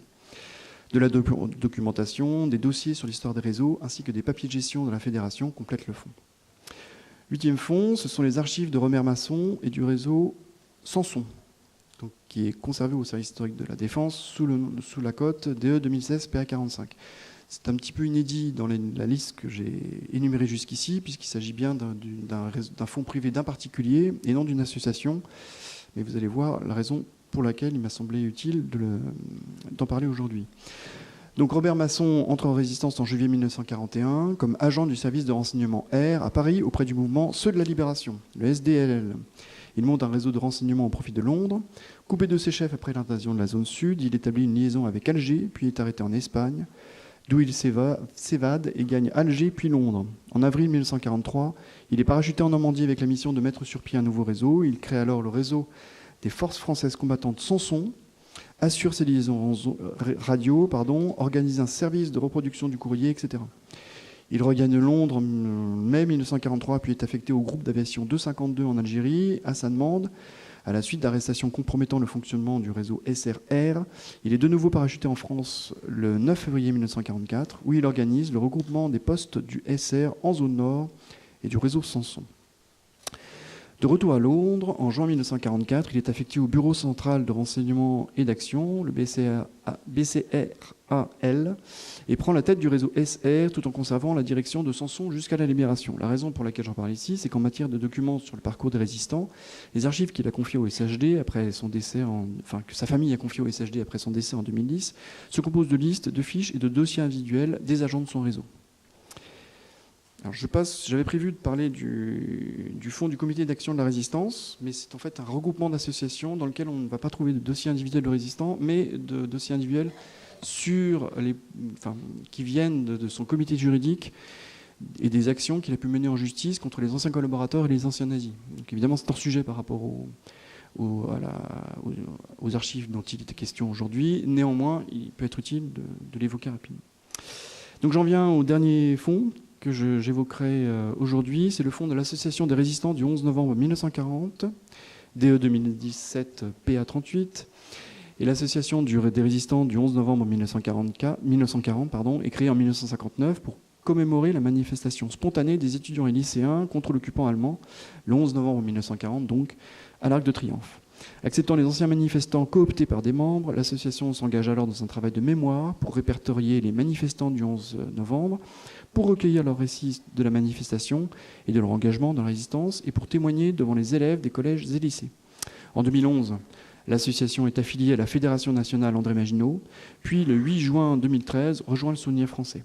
Ces archives représentent uniquement 19 dossiers pour 2 mètres linéaires et demi et comprennent uniquement en matière d'archives individuelles un dossier constituant en majeure partie de photocopies regroupant les listes nominatives, des fiches et des annuaires biographiques, des déclarations d'adhésion, des questionnaires sur les services rendus sous l'occupation et les mémoires de propositions pour décoration.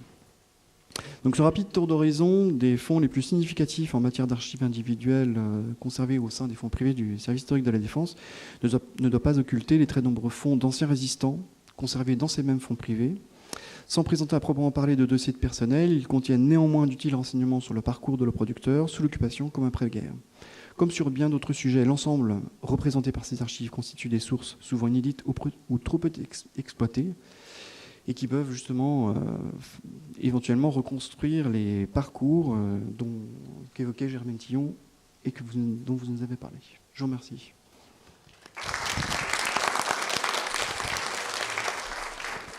Merci beaucoup, vraiment. Vous voyez, je parlais d'Océan, Aura, OCM, Libénor, le MLN, une grande partie des réseaux britanniques Buckmaster, des réseaux du BCRA, sans parler, et je rebondis sur votre conclusion, de l'ensemble des fonds privés, ce qui rejoint aussi les conclusions de Lionel tout à l'heure sur l'ampleur de ces fonds individuels. Là, il y a beaucoup d'archives et beaucoup de questionnements à soulever pour notre problématique entre parcours individuel et parcours collectif. Je pense que Patricia va encore enrichir le bilan. Voilà, donc bonjour à tous. Je vais donc vous parler des dossiers qui sont conservés à Pierrefitte-sur-Seine. Comme vous le savez peut-être, aux Archives nationales, nous menons une politique très active de collecte d'archives privées auprès des anciens résistants, de leurs familles et de leurs associations, avec l'appui très précieux de la Fondation de la Résistance. Et tous ces fonds sont intégrés à la sous-série 72 AJ, que certains d'entre vous connaissent peut-être, qui sont à l'origine les archives du Comité d'histoire de la Deuxième Guerre mondiale. Nous avons à l'heure actuelle à peu près 200 fonds d'archives privées. Et sur ces 200, dans une quinzaine, on trouve la présence de dossiers individuels de résistants, qui sont de 2 types. Il y a des dossiers de liquidateurs proprement dits, et également des dossiers d'origine associative dont a parlé Nicolas Texier, même si la distinction entre les deux n'est pas toujours marquée. Alors je vais les examiner tour à tour en vous montrant quelques pièces pour chacun d'entre eux. Et comme nous sommes ici dans une logique de sources complémentaires pour les Archives nationales, je vais surtout vous dire aussi quels mouvements et quels réseaux sont concernés, puisque je pense que c'est ce qui vous intéresse le plus. Alors pour ce qui est des dossiers de liquidation proprement dit, ils répondent à la typologie habituelle, si ce n'est qu'ils sont souvent enrichis de correspondances et de brouillons, de notes, donc ce qui permet un utile complément avec ce qui est ici. Alors on les trouve dans 5 fonds privés qui intéressent donc le mouvement combat, le mouvement national des prisonniers de guerre et déportés. Alors là on a un petit problème de calibrage, mais je vais continuer. Le groupement national des réfractaires et maquisards, le réseau Kazanga, qui est le service de renseignement du MLN, et le réseau Manipule. Donc je vais revenir sur chacun d'entre eux. Voilà, là ça marche. Alors pour le mouvement combat, donc, nous avons le fonds de Roger Nathan Murat, qui comporte à peu près 3700 noms, et où on trouve beaucoup d'attestations de diverses provenances, qui émanent évidemment de Roger Nathan Murat lui-même, mais aussi des chefs régionaux et départementaux. On y trouve aussi, bien entendu, comme je vous disais tout à l'heure, des correspondances, et aussi en complément un ensemble de dossiers de demande de décoration, Légion d'honneur et médaille de la Résistance, qui sont tantôt des doubles, tantôt de simples traces de transmission. Et l'intérêt de ces dossiers de décoration, c'est qu'ils comportent assez souvent des descriptifs d'actions résistantes qui ne sont pas contenus dans la première série de dossiers individuels. Donc voilà quelques pièces du fonds du mouvement combat. Le deuxième fonds que nous avons, c'est le fonds de Pierre Lemoigne, qui concerne donc la liquidation du mouvement national des prisonniers de guerre et déportés, C'est un fonds qui nous a été remis par un autre membre du MNPGD, qui était Jacques Bénet, qui avait lui-même remis aux Archives nationales son fonds privé. Et on y trouve notamment d'intéressants rapports d'activités résistantes dans les oflags et les stalags. C'est un peu évidemment par essence la spécificité de ce fonds. Et toujours des attestations et des correspondances. Voilà pour le fonds du mouvement national des prisonniers de guerre, des prisonniers de guerre et déportés. Alors j'en viens maintenant au groupement national des réfractaires et maquisards pour la section du 10e arrondissement de Paris seulement. C'est le fonds Léon Ozenne.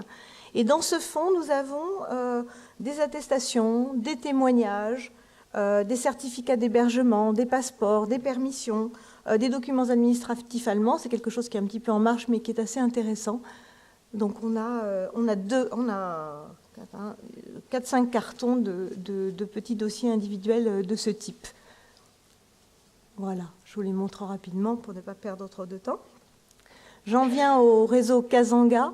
Alors le réseau Kazanga, nous en avons les archives grâce à Jean de Gemelink, qui en était le liquidateur. Et cet ensemble comporte 2 volets. Il comporte d'une part des fichiers. Donc vous avez à gauche de l'écran le fichier des agents homologués par la France combattante à Kazanga et un autre fichier qui concerne les agents non homologués, c'est-à-dire en l'espèce qui ont été homologués par dans le cadre d'autres organisations. Et par ailleurs, donc, nous avons de façon très attendue des dossiers individuels de type classique avec des états signalétiques et de service comme il y avait au début, des attestations, de la correspondance, parfois des documents annexes tels que des extraits d'état civil. Voilà. Enfin, dernier fonds de liquidateurs proprement dit, c'est le fonds Robert Reil pour le réseau Manipule. Robert Reil, dont vous avez un des rapports d'activité sur cette vue. Toujours la même composition, des fiches synthétiques, des copies de documents. Parfois, vous avez par exemple ici une mauvaise copie du fichier central de police, mais aussi des listes d'agents, des citations, enfin un petit peu de tout. Ces dossiers sont assez riches. Donc ça, c'était le volet archives de liquidateurs proprement dit. Après ça, on a des dossiers qui sont proprement d'origine associative, avec 4 composantes que vous voyez ici. Les dossiers mixtes, j'y reviendrai, les dossiers de membres, les fiches d'adhésion, enfin des séries de fiches d'adhésion, de fiches de renseignement et de questionnaires, et en 4e volet, des dossiers constitués à des fins historiques par les associations. Alors pour les dossiers mixtes, donc, qui sont en fait des dossiers de liquidateurs enrichis, ça revient à ce que disait Nicolas Texier tout à l'heure, enrichis d'apports ultérieurs qui sont liés à la vie de l'association, ou enrichis de documents qui ont été remis par l'intéressé, par sa famille ou par des camarades. C'était déjà d'ailleurs le cas pour Kazanga dont je vous ai parlé, où les dossiers sont souvent assortis de bulletins d'adhésion à l'amicale du service de renseignement des MLN. Mais alors ces dossiers mixtes se retrouvent dans 3 fonds. Le fonds du mouvement résistance qu'a évoqué Fabrice tout à l'heure. Alors ce fonds du mouvement résistance, il est très très riche. Je vous ai mis 2 captures d'écran de l'inventaire qui est dans la salle des inventaires virtuels des Archives nationales. Il comporte plus de 2000 dossiers. Alors évidemment, on n'est pas dans les mêmes proportions qu'au SHD, mais on a quand même 2000 dossiers individuels ou familiaux. Et là, je vous ai mis notamment en bas la capture d'écran que vous ne voyez peut-être pas très nettement, qui concerne le dossier du fondateur du mouvement, Jacques Destré, alias Marcel René, pour bien vous montrer que parfois ces dossiers individuels s'apparentent à de véritables fonds privés. Ça va être le cas dans un certain nombre de nos fonds. Alors par ailleurs, on a de façon très, très classique des fiches d'adhésion recto-verso qui détaillent l'activité résistante, l'état civil, souvent des photographies d'identité, ce qui est extrêmement précieux parce qu'on manque souvent de photos quand on parle des résistants. Et puis on a les pièces habituelles. Alors sans m'être concertée du tout avec Fabrice, j'ai sorti quelques pièces du dossier Yvette Gouineau, qui est notre marraine. Donc voilà, il y a des rapports d'activité là concernant. Et au sujet de ce fonds Yvette Gouineau, je compléterai mon propos en vous disant que dans les archives personnelles de cette résistante, il y a également des témoignages qu'elle a recueillis auprès d'anciens camarades de résistance. Donc tout ça peut se combiner. Deuxième fonds à dossier mixte, c'est le fonds du mouvement défense de la France. À la fois donc archives associatives et les archives de liquidation produites par Hélène et Philippe Vianney. Alors une autre particularité qui me paraît intéressante, c'est que ce fonds est pourvu de fichiers qui sont des fichiers biographiques des agents. Alors là, vous avez des fichiers bibliographiques des agents en général, avec des petits résumés de leur parcours. Et vous avez aussi, plus nourri, le fichier des agents décédés, fusillés, morts en déportation, qui donne les principales références concernant les intéressés. Alors par ailleurs, je vous ai préparé quelques petites pièces de 2 dossiers. Le dossier d'Isaac Nadel, disparu à Auschwitz, avec son certificat d'appartenance à la résistance intérieure française, une attestation de Philippe Vianney et son extrait d'acte de décès. Et d'autre part, quelques pièces concernant le frère de Philippe Vianney, Hubert, qui lui est mort aussi en déportation au camp d'Oranienburg. Alors là, on a aussi des pièces officielles dans ce fonds, des mémoires de proposition, là je crois que c'est le cas pour la médaille de la Résistance, une attestation de son frère, et on a aussi des choses qu'on attendrait moins dans des dossiers individuels, qui est un récit par Philippe Vianney de la mort de son frère. Donc là, on est sur une dimension plus personnelle. Voilà. Enfin, 3e gisement de dossiers mixtes, c'est le mouvement franc-tireur. Ce sont des documents qui nous ont été remis par les anciens de francs-tireurs. On a là exactement la même physionomie, des mémoires de proposition pour l'obtention de décorations, des attestations, des correspondances, des propositions de citation. C'est toujours la même chose. Mais les dossiers sont plus riches que ce que je vous montre ici. Je vous ai fait simplement une petite sélection. Alors la deuxième composante de ces dossiers d'origine associative, ce sont les dossiers de membres proprement dits. Ils concernent là encore trois organisations. Alors on a l'amicale des réseaux Action de la France combattante qui a été évoquée tout à l'heure. Dans ce fonds, on a environ 4800 dossiers individuels qui comportent le formulaire de demande d'adhésion, la carte rose de membre qui comporte la date de naissance, le pseudonyme, la date de décès, qui précise le cas échéant les ayants droit, ce qui peut être intéressant, et les décorations obtenues. Et puis on a également de la correspondance, des témoignages, des CV éventuellement, parfois des photographies. Je vous ai sorti ici quelques pièces du dossier de Jacqueline Perry d'Alincourt. Donc vous voyez sa demande d'adhésion, on a vu ses cartes d'adhérente, un rapport sur ses activités, des correspondances. Là on est vraiment plus dans un fonds privé quand même, et son CV. Alors, deuxième organisation à présenter des dossiers de membres aux Archives nationales, c'est l'organisation des fonctionnaires résistants, qui est une association qui a été fondée en octobre 1944 et dont le secrétaire général était Jean Gouin, ce qui explique qu'on retrouve ces dossiers individuels de l'OFR dans les archives de Jean Gouin. Elle était chargée notamment de faire valoir les droits des anciens fonctionnaires résistants, et elle était divisée en sections ministérielles. Et c'est dans les dossiers de ces sections ministérielles qu'on trouve les dossiers. Alors là, il y en a une toute petite quantité, puisqu'ils ne sont que 55, qui sont souvent assez minces et dénommés cas individuels, dans la logique de l'OFR.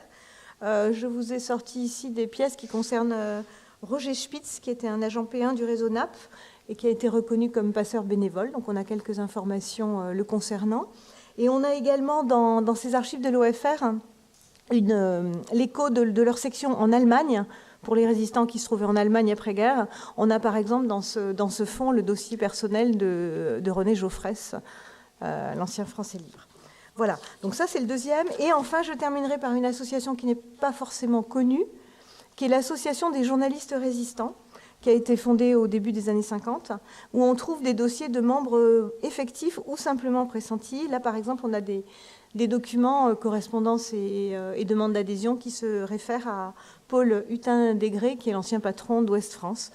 Donc là, on a sa demande d'adhésion, encore intérêt de la photo d'identité qui apparaît là. Donc ça, c'était la deuxième composante des dossiers d'association. J'en viens à la troisième, qui sont des séries de fiches d'adhésion ou des séries de fiches de renseignement et de questionnaires.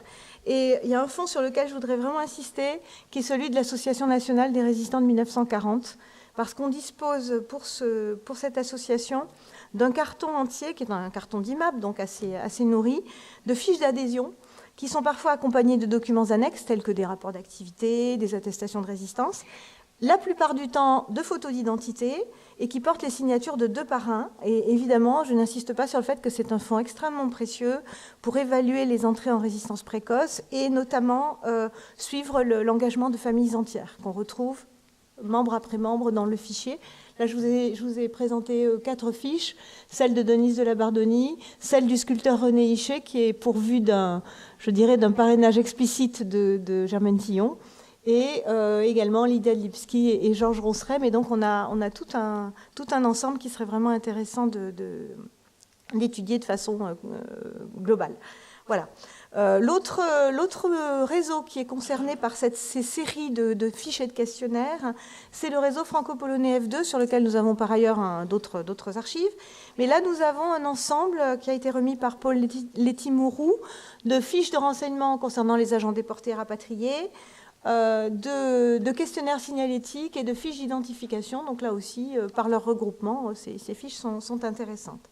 Et j'en viens à la dernière partie de mon propos, les dossiers constitués à des fins historiques par les amicales, dans lesquelles donc, les documents vont être de nature différente. Elles concernent 2 réseaux, l'amicale Brutus-Boyer et les anciens du réseau Jade Fitzroy. Alors pour l'amicale, je vous ai mis simplement des captures d'écran, vous pourrez aller voir l'inventaire si ça vous intéresse. Pour le réseau Brutus, ce sont des dossiers d'importance assez variable qui ont été rassemblés via l'amicale Brutus-Boyer dans le contexte de la préparation de l'ouvrage de Bernard Boyer et Jean-Marc Binot sur le réseau Brutus. Ce sont des dossiers qui sont quand même parfois très nourris, comme celui d'André Boyer, le fondateur de Brutus, qui s'apparente, comme dans le cas de Jacques Destrée tout à l'heure, à un véritable fonds d'archives avec des papiers personnels, des papiers familiaux, etc. Et deuxième gisement, c'est le réseau Jade Fitzroy. Alors là, c'est un fonds qui a été réuni par l'imprimeur parisien Georges Tournon, qui était l'un des liquidateurs de Jade Fitzroy et qui était surtout soucieux, au-delà de la démarche officielle de reconnaissance de ses camarades, de recueillir des documents et des témoignages pour nourrir à la fois l'histoire du réseau et l'histoire de chacun de ses membres, y compris après la guerre. Alors, il est évidemment moins important que le fonds Jade Fitzroy que nous avions collecté, je regarde France, via la commission archives de la Fondation et qui est maintenant au SHD. Mais il est quand même intéressant parce qu'il se double de quelques enregistrements anciens réalisés par les membres du réseau, entre eux, en fait, lors de réunions, et qui complètent parfaitement ce qu'Alia Aglan avait réalisé lors de la préparation de son mémoire. Voilà, donc là, j'arrête là cette rapide vision de nos fonds. Je vais passer à la remarque qui fâche un petit peu maintenant, c'est que les fonds dont je vous ai parlé ne sont pas tous classés, même si des instruments de recherche provisoires permettent de se retrouver dans chacun d'entre eux. Alors, les instruments de recherche définitifs des fonds Léon Ozen, donc pour le groupement des maquisards et réfractaires, Jean Gemeling pour Kazanga, du mouvement Résistance, du mouvement Défense de la France, de l'organisation des fonctionnaires résistants, de l'association des journalistes résistants, de l'amicale Brutus-Boyer et du réseau Jade Fitzroy sont en ligne dans la salle des inventaires virtuels des Archives nationales, donc ça c'est déjà pas si mal. Celui de l'amicale des réseaux Action devrait y figurer prochainement, au moins dans son volet dossier individuel, parce que c'est un fonds bien plus vaste qui, pour le reste, n'est pas classé. En ce qui concerne le degré d'inventaire de ces fonds, parce que ça c'est aussi important, pour les fonds Nathan Murat, donc Combat, Résistance, Action, Brutus Boyer, Jade Fitzroy et l'OFR, on dispose d'inventaires détaillés ou du moins de bordereaux nominatifs. Pour le reste, on a seulement des séquences alphabétiques, donc on va un peu à la pêche. Et j'ajouterai pour conclure qu'évidemment, tous ces dossiers sont complétés par les témoignages recueillis par la Commission d'histoire de l'occupation et de la libération de la France, la CHOLF, et par le Comité d'histoire de la Deuxième Guerre mondiale, qui sont un peu la matrice de la sous-série 72 AJ. Ils sont complétés également par des corpus de témoignages oraux. Je pense notamment au corpus qui concerne Défense de la France, Libération Sud ou Jade Fitzroy. Et je ferai enfin mention d'un fonds qui n'est pas classé malheureusement parce qu'il est extrêmement vaste. C'est le fonds de Louis-Henri Noguer. Et dans le fonds Noguer, je regarde Michel Blondin, dans le fonds Henri Noguer, il y a notamment les dossiers préparatoires de l'histoire de la résistance en France qui sont à entrée nominative. Donc j'ai commencé à le classer, mais j'en suis encore à la lettre R à Serge Ravanel. Il y a près de 300 noms dans ce fonds, à ma connaissance, qui sont d'importance inégale, qui sont des témoignages, notamment mais évidemment recueillis dans le cadre de la préparation de l'histoire de la résistance, et des copies de pièces. Donc ça aussi, à l'avenir, ça pourra constituer un utile complément. Voilà, j'arrête là, mais par rapport à tout ce qu'on a dit ce matin, effectivement, ça permet des possibilités de croisement tout à fait intéressantes entre les fonds des différentes institutions. Voilà, je vous remercie.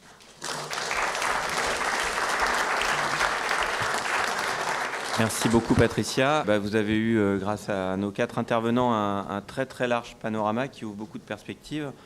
Deux compléments, un rappel sur ce qu'a dit Fabrice Bourret. Je vais plaider pour l'institution que j'ai le plaisir de diriger aujourd'hui, le Musée de la Résistance nationale, en vous rappelant que donc, dans la foulée de ce qui vient d'être dit pour les fonds de liquidation vraiment des FTP et de l'organisation spéciale de l'OS, ces fonds-là, exactement les mêmes types d'archives qui ont été présentées sont conservés au musée.